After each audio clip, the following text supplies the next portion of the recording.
انسان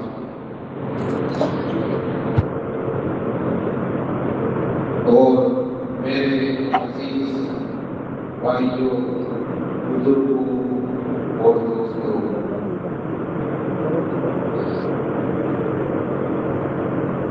جو آیت کریمہ میں نے آپ حضرات کے سامنے تلاوت کی ہے، اس کے اندر اللہ تبارک و تعالی حضرت ابراہیم اور حضرت اسماعیل علیہ السلام کا قربانی کا واقعہ بیان فرما رہے ہیں۔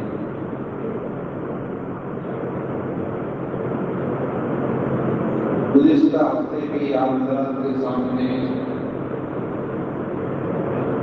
اس موضوع پر سرزی کے محترم حضرت مولانا صدیق صاحب نے بات کی، بڑی تفصیل کے ساتھ میں قربانی کی اہمیت ہے۔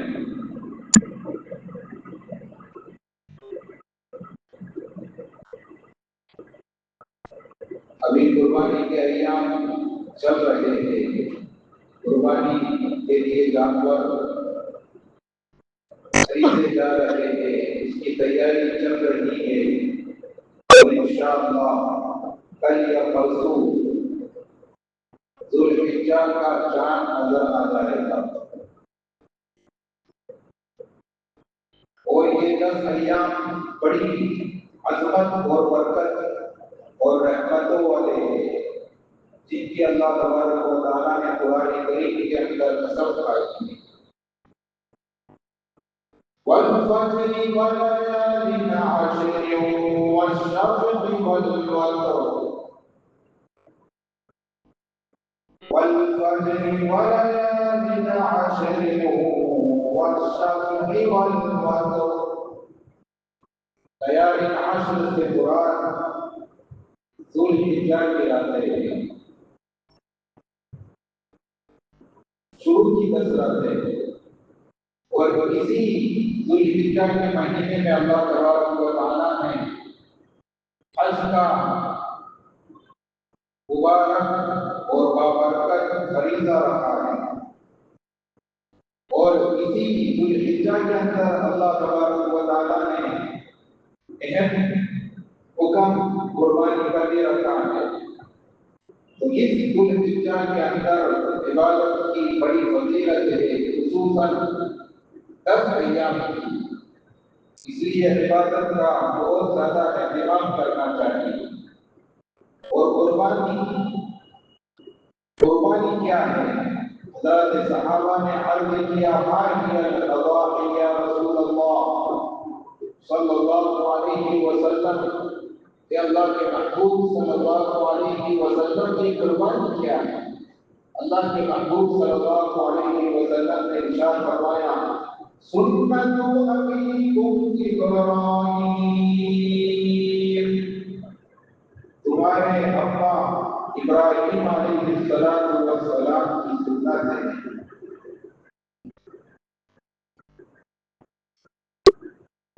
اللہ کے محبوب صلی اللہ علیہ وسلم نے ارشاد فرمایا، او وجد صحابہ، اور ایک روایت میں من کان له صحابہ فلم یضحی فلا یقربن مصلانا، جس کو اللہ تبارک و تعالیٰ نے مان دیا، استطاعت کے باوجود جو قربانی نہ کرے، اللہ کے محبوب صلی اللہ علیہ وسلم کے الفاظ پر آپ غور کیجیے، کتنی سخت وعید اور کتنی سخت ناراضگی کا اظہار اللہ کے محبوب صلی اللہ علیہ وسلم فرما رہے ہیں۔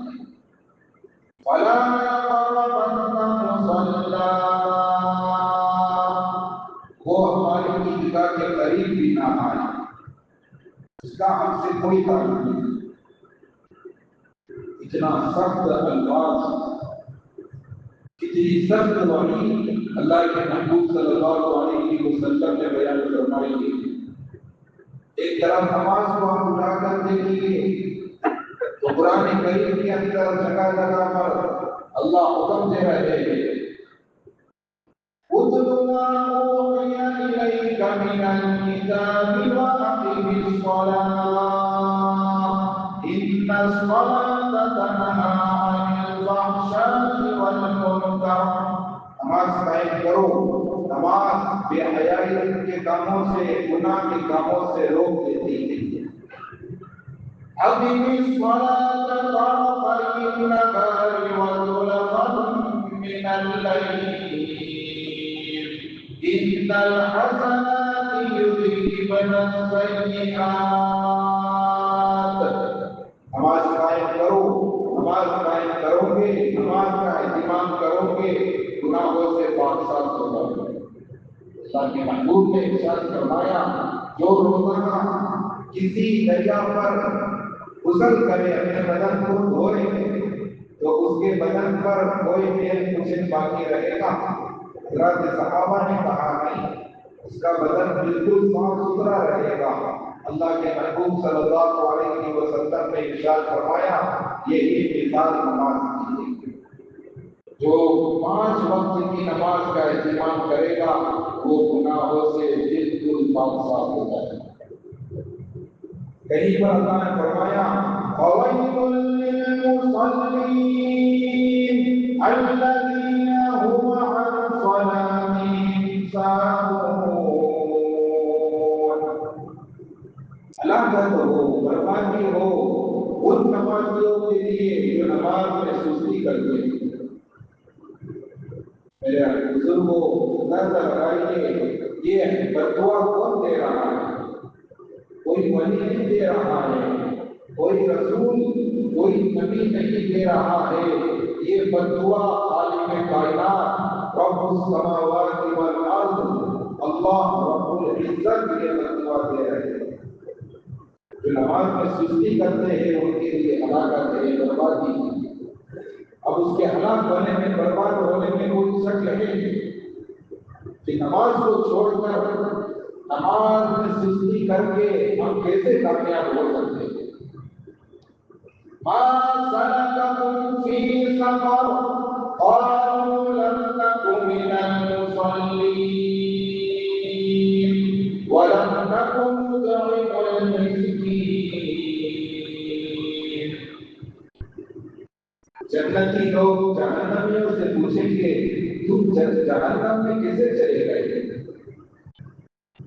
تم تو بہت بڑے تھے، بہت مالدار تھے، بہت عزت والے تھے دنیا میں، پھر جہنم میں کیسے چلے گئے؟ جہنمیوں کا سب سے پہلا جواب ہوگا لم نک من المصلین، ہم نماز نہیں کرتے، اس نے ہمیں جہنم میں پہنچا۔ اللہ کے محبوب صلی اللہ علیہ وسلم نے ارشاد فرمایا من فاتته الصلاۃ فقد اثر اهله وماله۔ جس کی ایک نماز چھوٹ گئی اس کا کتنا بڑا نقصان ہوا، گویا اس کا گھر بار، اس کے اہل و عیال، اس کی مال دولت سب کچھ چھوٹ گیا۔ من فاتته الصلاۃ فقد اثر اهله وماله۔ ایک نماز چھوٹنے پر اتنا بڑا نقصان ہے۔ نماز کی اتنی اہمیت ہے، پورا دن کوئی اگر بیان کیا جائے نماز کے موضوع پر اس کو سمجھنا نہیں جا سکتا، بیان نہیں کیا جا سکتا۔ یہ نمونے کے طور پر میں نے ایک دو حدیث اور ایک دو آیت کریمہ بیان کی ہے تو نماز کی کتنی اہمیت ہے۔ لیکن پھر اگر قربانی نہیں کر رہا ہے یہ مومن، یہ مسلمان، تو اللہ کے محبوب صلی اللہ علیہ وسلم اس کے لیے وہی بیان فرما رہے ہیں وہ ہماری اللہ کے قریب بھی نہ ہے، وہ ہمارے مصلی کے قریب بھی نہ ہے۔ اتنی سخت وہی ہے، اتنے سخت الفاظ ہیں۔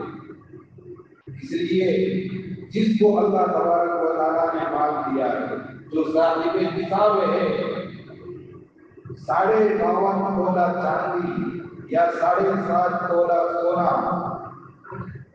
یا تھوڑا سونا ہے، تھوڑا چاندی ہے، تھوڑا بیک بیلنس ہے، تھوڑا کیش ہے، یہ سب ملا کر 52.5 تولہ چاندی کی قیمت کو پہنچ جاتا ہے، تو ایسے مومن پر واجب ہے قربانی کرنا۔ اب اگر گھر کے اندر 10 افراد ہیں، 10 کے 10 صاحب نصاب ہیں، 10 کے 10 کے پاس اتنا مال ہے جو نصاب کو پہنچتا ہے، 52.5 تولہ چاندی کی قیمت کو پہنچتا ہے، اس کے ذمے قربانی کرنا واجب ہے۔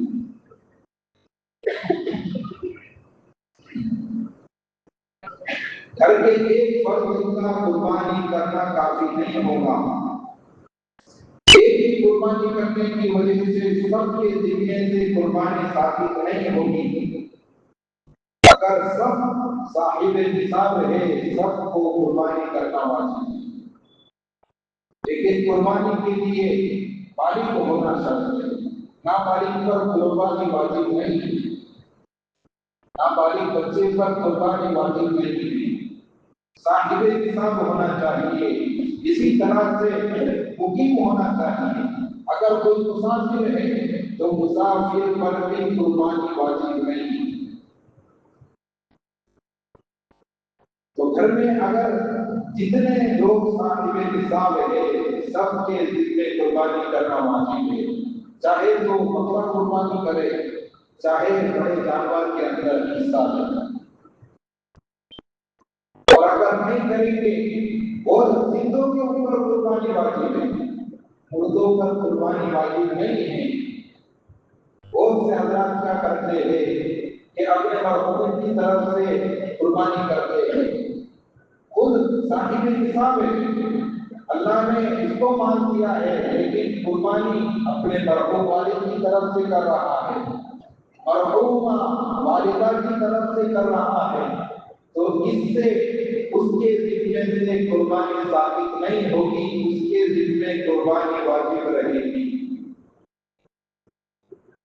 پہلے ضدوں پر ہے، پہلے ضدوں پر، پھر اگر اللہ نے مان دیا ہے، اپنے محسنین والدین کو بھی یاد رکھے، اپنے محسنین اقربا کو بھی یاد رکھے، ان کی طرف سے بھی قربانی کر سکتا ہے، ثواب ملے گا، انہیں بھی ثواب ملے گا، اسے بھی ثواب ملے گا، لیکن پہلے اپنی طرف سے قربانی کرے۔ یہ قربانی کا مسئلہ ہو گیا۔ اس کے علاوہ جانور 1 سال کا ہونا چاہیے، مکمل 1 دن بھی کم نہ ہو، بکرے میں 1 دن بھی کم ہوگا اگر اس کی قربانی جائز نہیں۔ اسی طرح سے 1 سے 5 سال ہو، 1 سال ہوگا اگر تو اس کی قربانی بھی جائز نہیں ہے۔ اس کے علاوہ اس ذوالحجہ کے مہینے کے اندر اللہ تبارک و تعالیٰ نے کچھ اہم اور خاص احکام بھی رکھے ہیں۔ ایک حکم تو یہ ہے جو قربانی کرنے والوں کے لیے ہے، جو قربانی کرنے کا ارادہ رکھتے ہیں ان کے لیے مستحب ہے وہ اپنے بال اور ناخن کو نہ کاٹیں۔ جو قربانی کا ارادہ رکھتے ہیں، جن کے اوپر قربانی واجب نہیں ہے، وہ بال ناخن کاٹ سکتے ہیں۔ یہ فضیلت اور یہ حکم ان لوگوں کے لیے ہے جو قربانی کا ارادہ رکھتے ہیں۔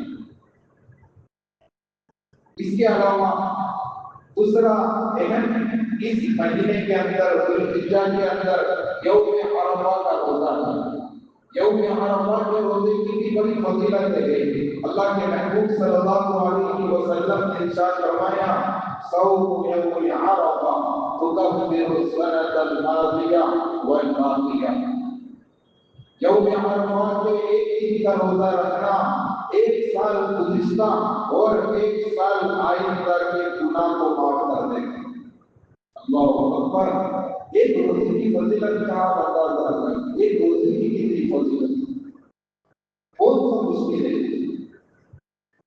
بہت مشکل ہے۔ ایک روزہ رکھنا بڑا آسان ہے اور فضیلت کتنی بڑی ہے، اور 1 انسان آئندہ کے گناہ معاف ہو رہے ہیں، گویا اللہ تبارک و تعالیٰ اس کو انشاءاللہ آئندہ 1 سال اور زندہ رکھے گا۔ یہ ایک فعل ہے۔ اور ایام تشریف، تکبیر تشریف بھی یوم ذوالحجہ کے مہینے کا خاص عمل ہے، جو 9 ذوالحجہ کی فجر سے شروع ہو کر 13 ذوالحجہ کے عصر تک پڑھی جاتی ہے۔ ہر مسلمان پر، بالغ پر، مرد و عورت پر تکبیر تشریف کا پڑھنا واجب ہے۔ مرد حضرات بلند آواز سے پڑھیں گے اور مستورات عورتیں آہستہ آواز سے پڑھیں گی ہر فرض نماز کے بعد۔ اور اس موضوع پر انشاءاللہ حضرت مولانا صدیق صاحب بھی آپ کے سامنے اور آئندہ ہفتے بیان کریں گے۔ تو یہ مختصراً میں آپ حضرات کے سامنے کچھ اس مہینے کی، ذوالحجہ کے مہینے کے جو خاص اعمال ہیں وہ بیان فرمائے ہیں۔ اس میں سب سے اہم چیز ہے قربانی۔ قربانی کرنا بہت آسان ہے۔ حضرت ابراہیم علیہ السلام نے کیسی زبردست قربانی دی، حضرت اسماعیل علیہ السلام نے کیسی زبردست قربانی دی۔ ایسی قربانی دینا وہ ان کے بس کا کام تھا۔ اللہ نے ان کے اندر ایسا ایمان، ایسی جرأت، ایسی قوت اور ایسی طاقت پیدا فرمائی تھی، ان کے لیے وہ کام کرنا آسان تھا۔ اور ہمارے بس میں یہ کام نہیں ہے، اپنی اولاد کو ذبح کرنا یہ ہمارے بس میں نہیں ہے، اس لیے اللہ نے ہمیں یہ حکم نہیں دیا۔ اللہ نے ہمیں چھوٹا سا حکم دیا ہے، اپنے مال میں سے ایک جانور خریدو اور اس کو ذبح کرو، تمہیں بھی وہی اجر ملے گا انشاءاللہ، تمہارے اخلاص کی برکت سے، نیت کی برکت سے۔ لیکن یہ ہمارے بس میں ہے، ہماری طاقت میں ہے، اس لیے کہ اللہ نے قرآن میں صاف اعلان کر دیا، لا یکلف اللہ نفسا الا وسعہا، لا یکلف اللہ نفسا الا وسعہا۔ اللہ نے جتنے بھی کام ہمیں دیے ہیں، جتنے بھی احکامات ہمارے اوپر عائد کیے ہیں، سب آسان ہیں۔ الدین یسر، دین آسان ہے، دین آسان ہے۔ اور جو کام ہمارے بس کا ہے، اللہ نے ہمیں وہی کام اور وہی احکامات کا مکلف بنایا ہے جو ہماری استطاعت میں، ہمارے بس میں نہیں ہے، وہ حکم اللہ تبارک و تعالیٰ نے ہمیں نہیں دیا ہے۔ اس لیے بہت چھوٹا حکم ہے، اس لیے اگر گھر میں 10 افراد پر قربانی واجب ہے تو ہر ایک کو چاہیے اپنی طرف سے، اور جن کے دل میں قربانی واجب ہے سب اپنی اپنی طرف سے قربانی کرنے کا اہتمام کرے۔